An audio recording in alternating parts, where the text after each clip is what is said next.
They got mad. I mean, literally mad. Now, ain't nobody finna do nothing to me. Let's be real. Let's be real. Ain't nobody finna do nothing to me. But what I'm saying is, they could not, because they were saying, you know, and I'm talking, it got down to, they started trying to explain to me. I mean, even the young folk were trying to explain to me, you know, it's our culture, you know. You say, I said, look, let me say something to you. I said, y'all young, so let me help y'all. They old, they ain't gonna change. I said, it doesn't make sense. That's not how I live. That's not how I operate. I just eat what I eat, and when I'm done, I'm done. No disrespect to you, but I'm not going to disrespect myself either. And I said, what good would it do me to gorge myself on your food and then throw it all up right at the same time? Would that be respectful? No. I said, okay, then I'm respecting you by not eating it. But what we'll do is, because things begin to change that we're not used to, then we want to rely back on our culture, but we're not willing to make the change. And then we make things personal when it comes to God, when it's really not personal. God is trying to get you where he is and not leave you where you are. But then when we want to move, but we want to stay at the same time. You can't move and stay at the same time. You have to make up your mind. But back to my example. Everybody is where they are for a reason. And less than, I don't know what percentage, but it's going to be less than 10% of the people. If I brought in here right now and we handed everybody $2.8 million apiece, everybody get a stack of money. Based on the mentality you live, the culture you live, within less than 6 months, you'll be back in the same position again. You know why? Because your mentality hasn't changed. There's about 10% of people will change. They'll change their position. Some will take a little longer, but you'll be back. Matter of fact, you can just check the statistics, go online, and pull up all the millionaires that won the jackpots on all that money and find out where they are today. You know why? Because it's not the money issue, it's a mentality issue. And here's the thing, it's not an issue of spirituality, it's the issue of spirituality in you. Because this world only exists because what? The spiritual world exists. And if the spiritual world exists, that means that this is a testimony that the spiritual world is still living, because that means we're still living in the natural. That means it's not an issue with the spiritual power that happens. It's an issue with what power from the Spirit I receive and that I operate by. It's my culture, it's my experiences that determine. See, there's also your culture, then the experiences that you have, that you're able to either recognize or not recognize. And then here's the other thing, what I believe. Do you know we have a lot of believers that don't believe? I know it sounds funny, but it's the truth. We have a lot of believers in the church, but they don't believe. Then you say, how can I call them believers? Because they only believe certain parts. They only believe certain parts. And see, the Bible didn't come in parts. The last time I checked, it came in whole. And if you won't believe the front part, you need to believe the back part. And what happens is we begin to, and this is what I said, you need to take control of your own development as believers, and you're responsible for it as individuals, is because sometimes people will mislead you even with the Bible. And see, as I travel, this time, as I travel, I begin to see certain things that I've read in the Bible. When I was over there this time, I got to see things that I hadn't seen before. And it brings to mind certain scriptures. And I remember a long time ago, a guy, I heard people say, you know, you need to find yourself in the Bible. You know, like find the life that you're living, find it yourself in the Bible somewhere. And I really didn't understand, like, okay, how am I find myself in the Bible? I mean, how do I find myself in the Bible? What do you mean, find yourself in the Bible? My name in the Bible and stuff? Seriously. But then I found out. I had this experience. I'm not going to go into detail. But it came to mind in Scripture when Jesus came in and he saw the city, and he said Jesus wept over the city. Because he said if they had known the deliverance that I had for them, they had known that I came, that I'm here present to set them free. He began to weep over them. Then I understood. Because some people attacked me, leaders. I was being attacked by leaders over there, but they didn't know that God had sent me. And then I began to understand, my heart began to hurt for the people because they was being held behind the leaders, and God sent me to help them. But yet, because they couldn't understand what I did and they couldn't get past themselves about what I was doing, that they allowed themselves to get in the way. And my heart was hurting because now I understood why Jesus cried when he went to certain places and he wept over his city, because they were bound. And see, this is what's happening with us as believers. We sit in the church and we should have these leaders, but then you still have a responsibility yourself to begin to find out Jesus for yourself. And you should be hungry to experience his power. Watch this now. Fully. And what's happening, some of you, or some are just, okay, yeah, whatever they feed, that's good enough, and I'm going to go home. That's enough. No, it ain't good enough for me. It's not good enough for me, and it should not be good enough for you, because here's the other problem with that mentality. You could never fulfill the will of God until you experience the fullness of God. And see, well, most people want to fulfill the will of God without experiencing the fullness of God. And when they're being spoon-fed, you'll never fulfill the fullness of God in your life, to fulfill the destiny that God has for you, to walk out what God has for you, if you're walking around letting somebody else feed you.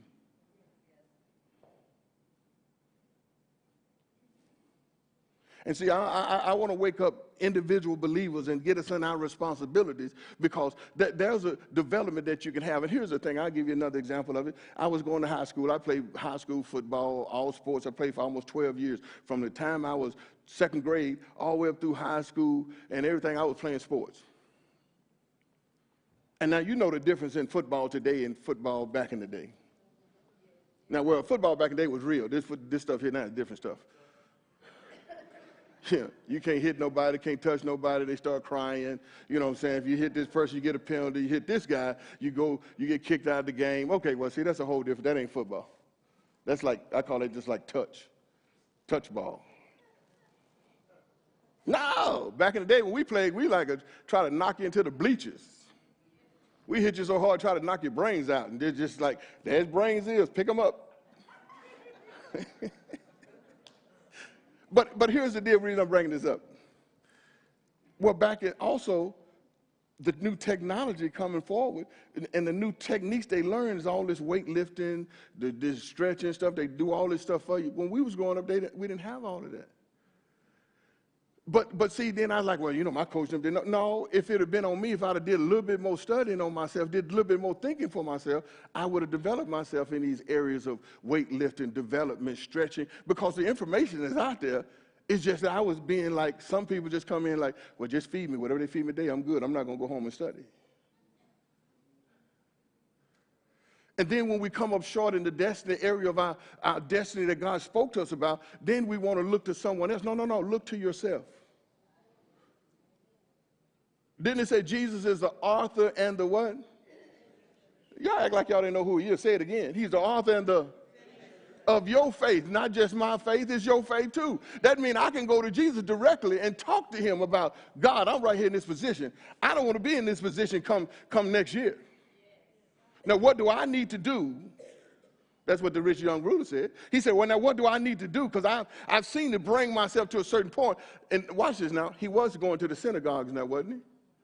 He had to learn that he didn't have to commit adultery, not to steal, and not to be disrespectful to his family. He had to be going to the synagogue. But yet he saw somebody that he said, he's a little bit deeper than them guys that I'm hanging out with, so let me go to him. Oh, y'all come on now. This is just what we're talking about here. Developing ourselves and getting with Jesus about the development. And Jesus said, there's one thing you're lacking, because they weren't telling him that in the synagogue. They weren't telling him that in the synagogue, because if they had been, he wouldn't have had to come to Jesus. And then when Jesus said, there's one thing you're missing, he said, there's one thing you're lacking. And then here's the thing. Jesus said, now you need to deal with this part of yourself right here. Because he said, I'm going to present you with an opportunity. He said, but you need to deal with this first. He said, now just go do this. And I'm going to present you, there's an opportunity here for you. And most people miss it when God asks them to get rid of certain things. See, we don't recognize the opportunity, but what we recognize, we miss opportunities because we don't recognize what God is trying to promote us at. Anytime God asks you to get rid of something, that means it's for your betterment. Anytime God asks you to stop doing something, it's always for your betterment, but it's also for your promotion. And see, most people don't understand that God is moving them, how to be moved by God. What they're looking for is spectacular. I have these conversations. I had the conversation with the preacher from Kenya, told him the same thing. Most people don't know how to recognize supernatural. What they want to recognize is spectacular. Oh, I was over there in Africa, and if I'd have came back, y'all would start screaming if I'd have told y'all this. I was on the boat, and then the boat just broke apart, but yet I was standing on the water. Did you get a selfie? That's all y'all ask. Is it on YouTube? Is it on Facebook? No, it's not on Facebook. I was walking with, you know what I'm saying? You were like, oh, yeah. But when I tell some people how God supernaturally is moving me from one place to the next, because I just met with this person invited me over to see this person. Oh, go over here and talk to this person. I'm standing on the street. Go over here. I'm just standing there. Next thing I know, I got an opportunity to enter into something else. See, that's supernatural when you can hear God's voice and just move with it. See, spectacular, leave that for the other folk. Leave that for the magicians. Leave that for the illusionists. See, supernaturally comes when you are able to recognize opportunities and grab hold to them. That's supernatural. But you won't do it, watch this now, if you're not ready to develop yourself with God. This is why I'm just introducing this to shake you up, because if you allow God to begin to deal with the part of you that's getting to be, I don't know, and I have to say this because sometimes I do it myself. Sometimes, when you up moving a lot and then you get to doing like, oh man, I get to sit down. And then when you sit down, you get to feeling good for a minute. You're like, wow, this is awesome. Just no moving around, just sit in the chair, kick my feet up. Whew, this is nice. And the next thing I know, 6 hours gone. 6 hours didn't pass me by. Then you get up, like me, get up and start, ready to, take it out on the chair. This darn chair. The chair didn't have no arms. Didn't call me, but I got in the chair. And then it started rubbing my forehead and I went to sleep. That's what we do sometimes. We blame things. We begin to sit down and become complacent and we begin to rest and then we lull ourselves to sleep. And 6 years done passed by of our lives. 6 years gone just like that. And then we'll say, well, God ain't ready yet. No, God been ready for you. You wasn't ready for God. You wasn't ready for the move of God. Because when you're ready for something, that means you're preparing yourself, you're engaging. And watch it, one of the things I wrote here, we must be consistent. We must be consistent, in development, because watch this now, the more I'm developing myself, the more I develop spiritual sight. I said spiritual sight now. Not natural sight, spiritual sight. You know why? You begin to see things that other folk can't see. See, he didn't see it. He couldn't see it because, he couldn't see it when God said, watch this now. I like to call these sacred cows. We got all these things that people do in church. And I get this to y'all, this is okay, it's over in Africa, it don't happen anyway if you ever get the chance to go over there. Well, when they meet one of the preachers, one of the pastors and stuff, the women they talk to, when they meet one of the pastors, they drop down to their knees and sit back on their feet and they have to greet the pastor on the ground.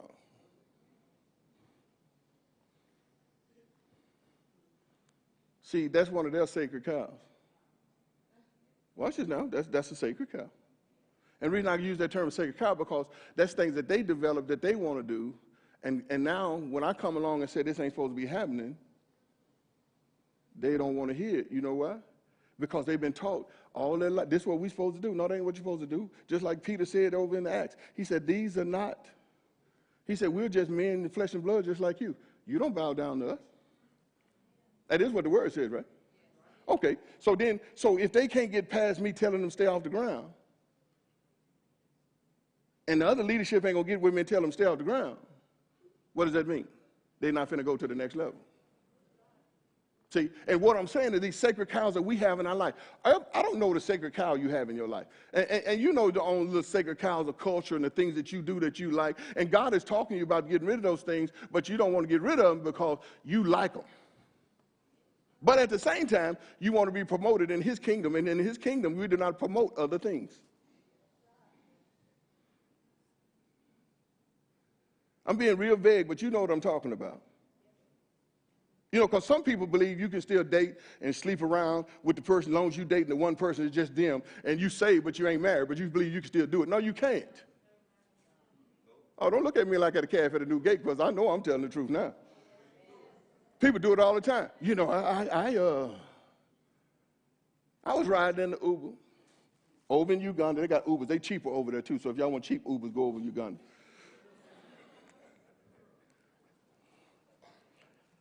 Riding in an Uber with a young man. We, you know, I ain't telling him I was no preacher. See, there's another reason I don't tell people I'm preacher, because people talk to you more if they know you just a common person. So we sit in the car and we just talking, you know what I'm saying? And something came up about the preachers over there and how his sister-in-law, the sister to his friend, and how the preacher telling her to give all this money and how she broke, but she got good money, all this stuff. So, you know, I talked to that a little bit. Then I was talking to him, and then all of a sudden he brought up his personal life about he wanted to get married, but then, you know, and he got to save for the wedding. And I said, okay, cool, whatever. I said, so let me ask you this quick question, though. Are y'all, like, physically involved right now? Yeah, you know. I said, okay, how deep is it? You know, we live together. Yeah, I know, you know, but, you know, we want to save the money to get saved. I said, so let me ask you this question. So it's more important to save money for a wedding and look right in front of, you know, so y'all can look right with this wedding than it is to be right with God and then have a wedding later.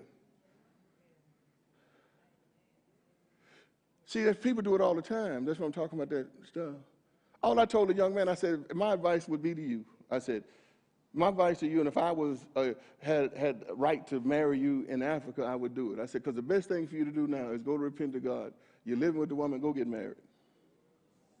Go get married. Y'all already doing it. Get married, get right before God. God will bless you with the money and go have a wedding later. But it's more important to be right with God than it is to be right in front of people.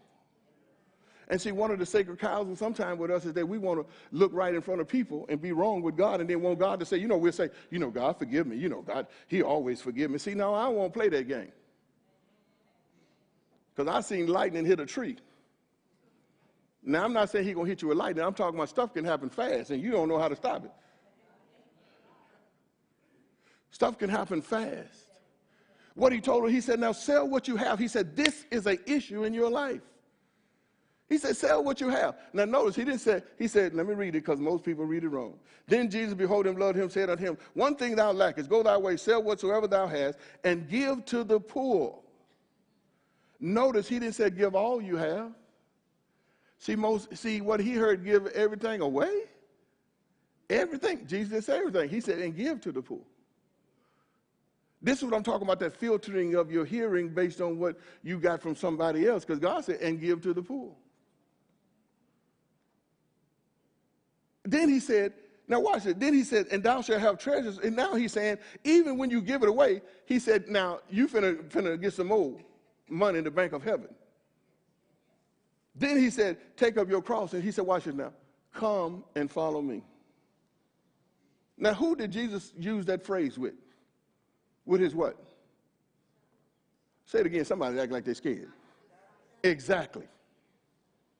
He only said that to his disciples, and this guy missed an opportunity, didn't recognize the opportunity to walk and follow and be taught at the feet of Jesus so he can have. Now watch this. Now, if anybody read Revelation, it talks about the 12 disciples, don't it? And where they're going to be sitting and when they get to heaven, right? Look what all he missed, because he couldn't separate himself to go sell something and give something to the poor. He missed an opportunity. And how many of us are missing opportunities that God wants to put us in high places, but we can't get there because we can't get past that one thing we lack? Can't recognize opportunities. All he saw was the loss, but he didn't see the gain. And see, this is why you need to start training yourself to stop listening to some of that dumb stuff you're hearing on TV. Now, y'all, I'm telling y'all something now, because, see, too many believers are bogged down and stuck in things because they're listening to dumb things on TV. Turn off the TV. I'm telling you, the best thing you do, if you can't understand right, wrong, left, and right, stop listening to stuff, turn it off. It's messing with your spiritual life. It's messing with your development. It's messing with your future. It's messing with your destiny because you're listening to stuff. And here's the thing, the only thing God told you to do, what is the culture of this kingdom? The culture of the kingdom of God. He said, do what? He said, pray for those that are in authority. So it don't make no difference what anybody do or not do. What is our job? Pray for those in authority. Oh, and I ain't think about 3 years since I did that. And the only reason I'm using that term because then we distracted about all this other stuff, looking at stuff we shouldn't look at. There are certain things that Paul said, certain things should not be mentioned among believers. But we watch it. Did you see? That's why we can't recognize opportunities. We can't recognize godly opportunity if we're staying in the dirt. And the reason I'm telling you, let's start washing ourselves of that. Because here we're talking about suddenlies happening. Well, God is going to suddenly show up and start suddenly. Your destiny is going to come. But if you're not able to recognize it, you're going to miss it. And then what happens is it determines on what it is God calls you to do. He might have to go get a Saul. So y'all didn't see. See, Saul wouldn't have never been called to the one if he had answered the call. And most people think that God can't do without you. God don't want to do without you. God does not want to not use you. But here's the thing. There's sometimes God got to move on because you ain't ready. There's sometimes because there's other people on the other side of what he may have you doing. And because you will not answer, he got to find somebody that will. And I want God to use me. And what does that mean? I can't get mad when somebody else is trying to use me because whatever I do for God, it doesn't matter. I get paid. Whatever I do for God, I get paid. And what's happening is we are not recognizing opportunities because we're stuck on some other stuff. And that was another word I would use there, but we in church. It's not a cuss word, but it do begin with S. See, we're stuck there because of the fact that we don't understand how to recognize what God is trying to do. And we don't recognize what he's trying to do because we're not kicking it and staying with him to develop the way he wants us to develop.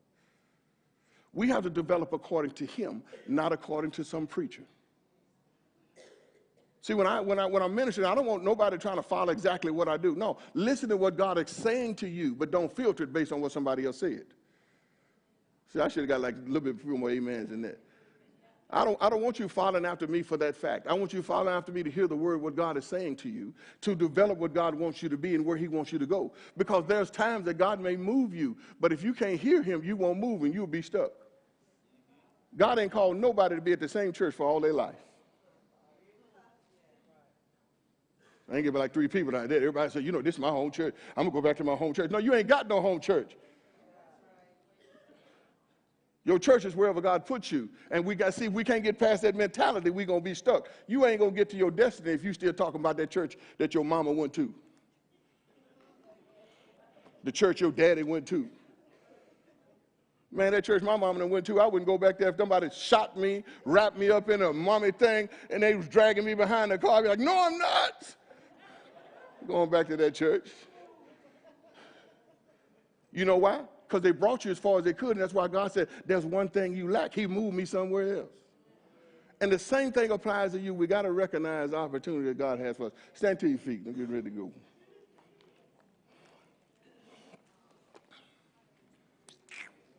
If you need prayer specifically for some things, come up here and see me. But if it's just in general, we'll high five, or you can just write it down, and I'll pray with you, for you, and join my faith with you in prayer time. But come back next week. Bring somebody with you. Just, hey, come on, let's go to church. And say, look, don't only tell you going to church. Hey, come on, let's hear this guy. You know what I'm saying? He went over to Africa, and he got a little fatter, so come look at him. He like a human turkey. No, I'll just tease. Say this with me. Say, my spiritual eyes are beginning to open more that I can recognize what God is doing. I can hear it. I can see it. And I sure enough sense it. And I'm readying myself to grab hold of what God has. God bless you. I love all of you. I'll see you next week.